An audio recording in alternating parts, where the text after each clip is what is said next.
This week, a federal judge blocked a Trump administration effort to ban transgender people from serving in the military. It's a ruling the Secretary of Defense, Pete Hegseth, said the administration plans on appealing. This legal battle began days after President Trump took office when he signed an executive order asserting that being transgender, quote, conflicts with a soldier's commitment to an honorable, truthful, and disciplined lifestyle, close quote. Senior national security correspondent Charlie D'Agata spoke with two active service members about what it means to possibly face the end of their military careers.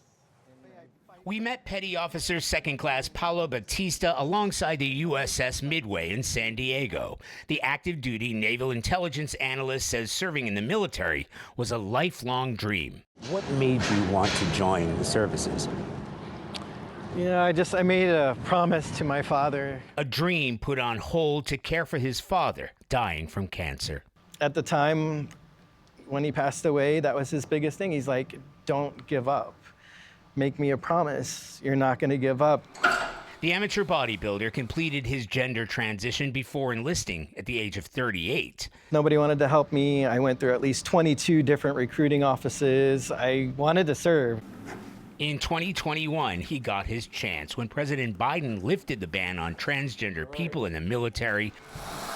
But 4 years later, he's facing the possibility of being kicked out. Our warriors should be focused on defeating America's enemies, not figuring out their genders. The White House says service members receiving transition-related health care are not physically capable of meeting military readiness requirements.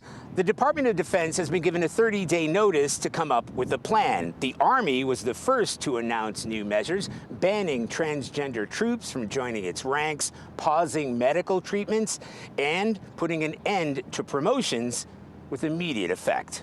This is my second Navy and Marine Corps achievement. San Diego is also the home port of the USS Lincoln, where Parker Moore works as a nuclear electronic technician. The transgender sailor trained for more than 2 years for the role and has been actively serving for more than a decade. I'm married, I have a 6-year-old son.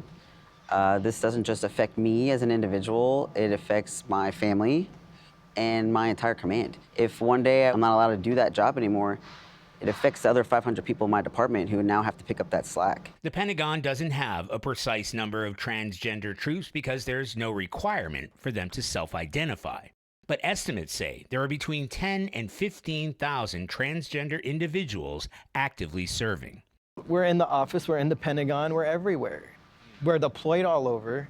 So to remove us all, you're not only affecting us and our lives and impacting everybody that surrounds us, that are loved ones, but now you're affecting everybody at the command level. A 2017 analysis found discharging transgender troops would cost nearly $1 billion, far more than the roughly $52 million the Pentagon said it spent over the last decade on transition-related health care. I think that most people who do have an issue with transgender service members are uneducated.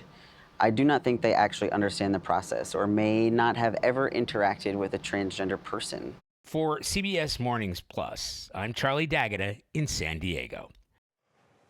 It's a tough story because these were Americans willing to put their lives on the line for this country. Yeah, they're wearing the flag on their shoulder. There's a lot of different competing claims interacting there, and I hope we can sort it out politically and otherwise because, our military readiness is on the line.